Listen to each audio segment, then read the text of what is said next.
technology plays a major role into this, because if we look at this whole agri supply chain, its traditional supply chain is lot of inefficiencies. There is a lot of wastages, around 20 to 30% wastage is there. There is a lot of intermediaries is coming, the middlemen are coming in between, and they are minting the benefits. So technology plays a role that how directly farmers are connected to the businesses, and how we can reduce the middlemen from this whole supply chain, and at the same time how we can reduce the wastage. And in this case, the advanced technologies like artificial intelligence, machine learning, the IoT, and mobile technology, all these things are helping us to optimize the whole end-to-end supply chain and create benefit to the farmers as well as to our customers.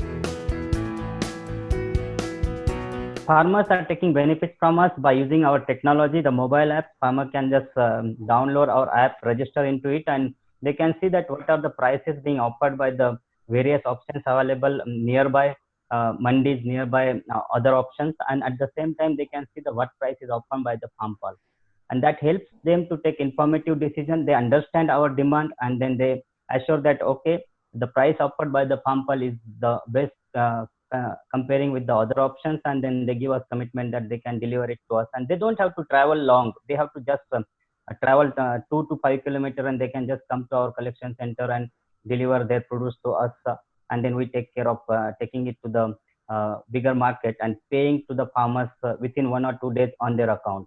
It always 20 to 30% is more than what price offered by market to them. The idea of farm pulse was started much before the decades before, when I was growing up in a small village close to Shirdi Sai Baba, and being into the farmers family, very small and marginal farmers family, I had to go to the local market to sell onion. And that time I realized that this whole mandi system is not transparent. There are a lot of inefficiencies, and we are not getting the right price to our produce, our effort we have put into. And that day I started to think over it. Over the period of time, I have done my education. I roam around for my work across Europe and Australia, and I saw that their supply chain is very effective, and their farmers' life is much better than the farmers' life in India. And I kept thinking over it, and then I saw that the technology only can solve this problem, because the problem is complex. Of course, it is the market size is so massive. So technology can solve this problem by using best way, so that farmers can get best price to their produce. There will be a transparency, and then consumer gets the best and fresh produce at their end. Almost 17-18 years in industry, that includes the manufacturing industry for some time, and then 12 years into the IT technology, where I worked in Europe for some time, and then Australia a couple of years. And so I saw that the basic agri system into this developed country, and at the same time how technology helps them to implement their agri solutions. And that's what I brought, that all knowledge, and I decided to come back in India 3 years back, when I saw that the smartphones and internet is just reaching to the every handhold. So before COVID-19, in March, we were doing daily almost 12 to 15 tons of daily volume.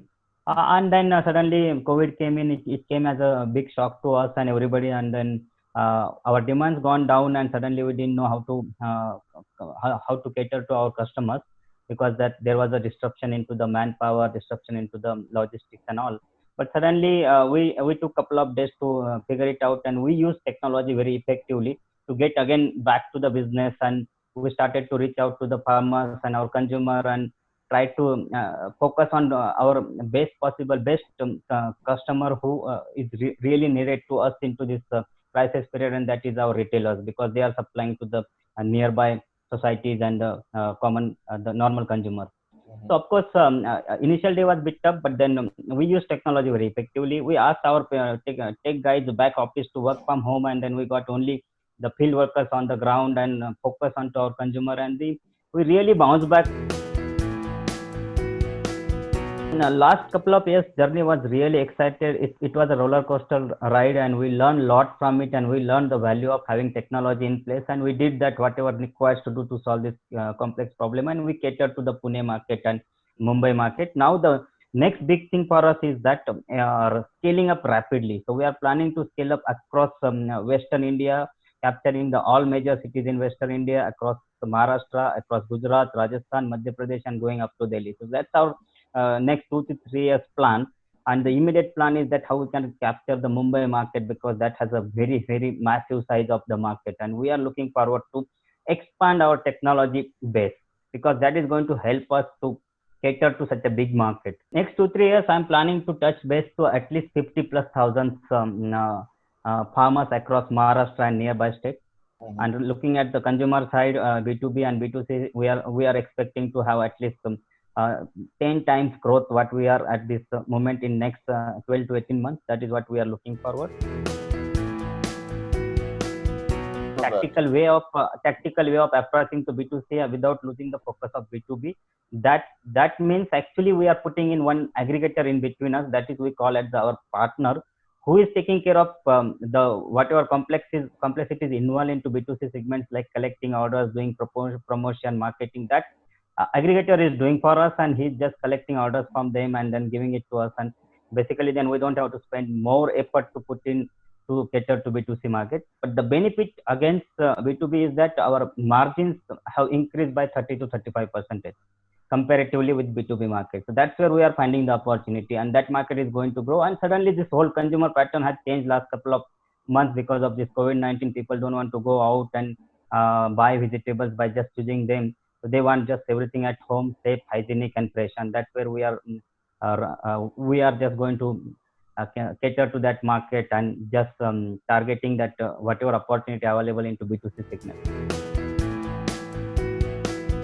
B2B partners, we have got the some of the institution names like Big Basket, Big Bazaar, then More, which is again acquired by the Amazon now. So all of these are B2B institutional partners. We were working with some of the reputed hotels like Radisson, Lemon Tree, and all. As I said earlier, my focus will be always on to B2B, and then currently we are 80-85% of our business is coming from B2B, and then 5-10% is we are getting from B2C. So basically, we are not diverting our focus. What we are trying to think is about how we can use our current B2B infrastructure, right from collection center to the last mile delivery. We are using the same infrastructure, and at the same using that same infrastructure, we are catering to B2C. So that is not putting us pressure in terms of resources, in terms of our efforts.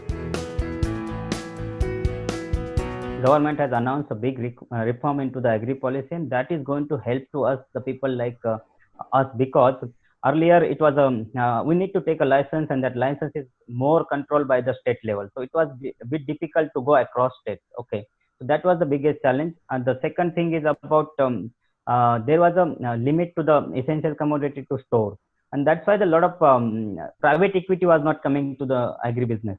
And now since government has removed all these old practices, and now government is open to get the FDIs or private equities into the agri sector.